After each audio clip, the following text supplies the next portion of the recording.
Now we've got the hardest matchup on the whole card for predictors. It's the match between Gustavo Lopez and Heili Alateng. Gustavo Lopez, 5'5", 67 inches is his reach, and Gustavo Lopez in brown belt in BJJ, riding a score of 12 wins, 6 losses. And Gustavo Lopez is the former Combat Americas bantamweight champion.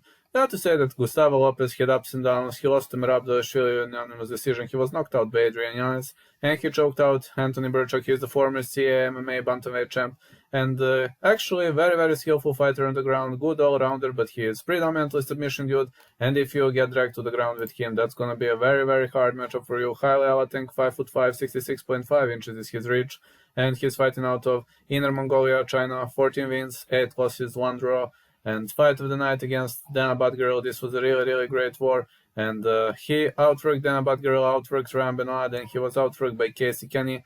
And I got to say that it's so hard to pick a side here, because Heili Alateng used to be a finisher while he fought at Road FC, the Korean promotion. But right now we're seeing Heili Alateng doing a really, really great job and fighting really, really better. But he's more of a technical guy. He changed his fighting style when he advanced into the UFC. So now I kind of have a feeling that Heili Alateng might slow down a bit, and you've seen that he was slowing down a bit against Casey Kenny in round 3, also against Ryan Benoit he slowed down, and I got to say that Gustavo Lopez is not a guy who slows down.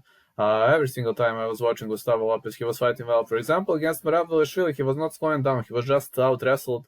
When it comes to the wrestling aspect of the game, Heili Alateng is not the greatest guy in the world, but Gustavo Lopez is skillful when it comes to submissions. Heili Alateng is more of a finisher on the ground. Gustavo Lopez can trade bombs with Heili Alateng. Of course, Heili Alateng has good durability, but durability in Road FC and UFC is not the same. So I predict super tough matchup. For me, this is really a pick and fight, and I would also say over 2.5. I kind of expect a real great range war. I would have to pick a side because of range, and he'll probably going to criticize me if I don't pick a side. This time, I'm going to go with Gustavo Lopez to win, like Heili Alateng 2-1 has the score. Gustavo Lopez, he has 1-2. I believe he has what it takes to get back into the winning column, but I kind of predict this one goes the distance, or maybe over 2.5, something like that. I predicted range war, a long war, and we're going to see which way it goes, but I'm there to say over 2.5. Maybe I'm going to switch after the weigh-in.